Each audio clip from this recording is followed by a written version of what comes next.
Ay pango, nakakahinga ka pa ba? Yan madalas ang biro sa mga taong hindi nabigyan ng matangos na ilong. Kung hindi natin may iwasan ng mga tropa natin mapanlait, meron namang solusyon. Isa na ang retoke. Pero may ilan na hindi naging maganda ang kanilang karanasan. May nabiktima dahil sa peking doktor. Meron namang na-scam sa Facebook, yung mga rhinoplasty palawagan. Para sa iba, ang karanasan nila sa pagpaparetoke ay isang malagim na bangungot.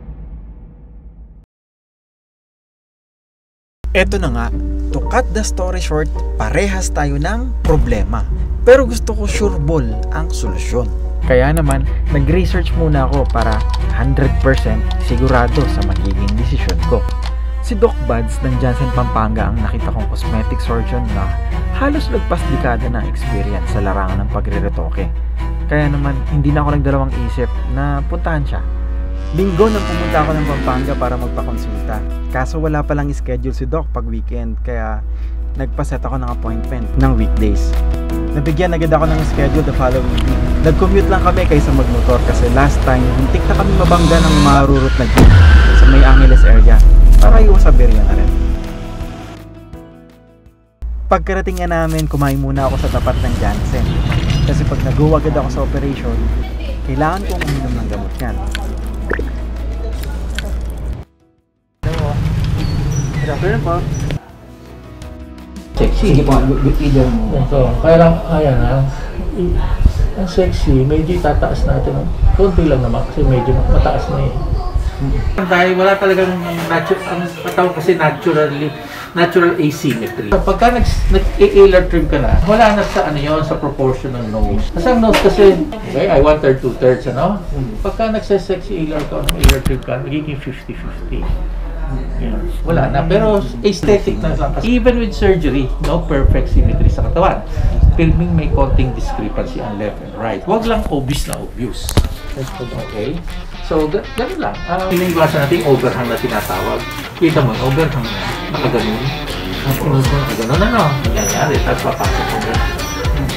Kita mo? Dapat mas malalim ito. Kesa dito. Sa'yo nangyari, pantay na eh. Okay? Actually, mas malalim na ito. Kaya lang, one thing about sexy A-Lar, kailangan magaling ka mag-alaga ng sugat. May taga-alaga naman. Kasi dapat tanggalan langin. Tanggal yun. Everyday nalilinis mo, tanggal yun. Kasi yun ang nakakapangit ng scar. Yes. Langin. Lalalim yung sugat, pwede magkaroon ng pati yung blood, tanggal yan. Ha? Kailangan malinis ka. Yun yung ang success kasi ng every surgery, 50% sa trabaho ng doktor or yung surgery, 50% how the patient will take care of the nose after the surgery. Yes. Okay. Hati tayo sa success na 100%. Hati tayo, Doc. Pagkatapos ng consultation, nag-decide agad ako na magpa-opera. Kasi mahirap din makakuha ng slot and syempre, to save time, money, and effort na rin. Yung preparation na ginawa nila after kong kuhanan ng photos, pinainom ako ng gamot at chinek yung aking blood pressure at pulse rate. Lagot na, mataas daw yung blood pressure ko, kaya binigyan nila ako ng gamot kasi madugo daw yung operation pag mataas ang BP. Masyadong bumaba yung BP ko. Ilang beses din chinek yung blood pressure ko para makasigurado. Pero solid talaga yung sakit nung tinuturokan ako ng anesthesia. Left and right ng A-Lar, tig 3 or 4 ata na turok. Kala ko di matutuloy kasi madugo sobra. Nung inihiwa na yung laman, di naman siya masakit.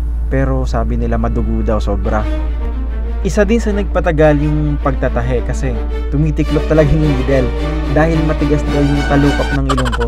At dahil sa tagal nga, kinailangan pang turukan ulit ng anesthesia yung left part para di ko maramdaman yung sakit habang tinatahe.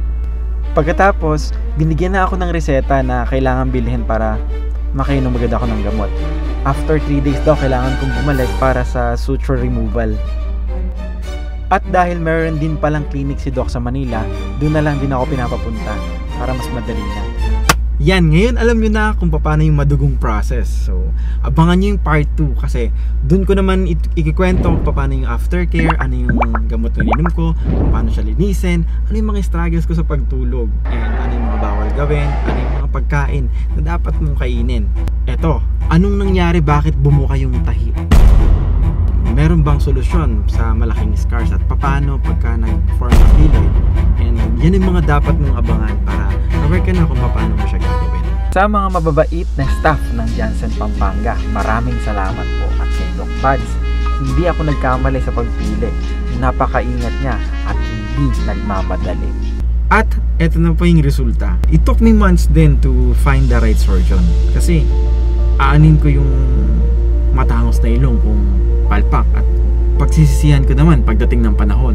Kaya kung nakaka-relate ka sa video na to, baka ito na yung sign. Kung tingin mo ito na yung makakatulong to improve your self-confidence, bakit hindi mo i-try?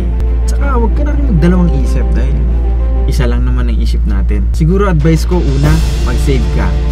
Tapos, consult kung sino yung napili mong doktor. And then, right there and then, decide. Huwag mo nang patagalin. Para saan pa, di ba? Nagpapakapagod ka para kumita ng pera kung hindi ka naman confident sa iyong itsura. Tandaan mo, minsan lang tayo mabubuhay dito sa mundo. Kaya gandahan mo na para pag nasa langit na. Di ba? Wala na sa atin man light pa.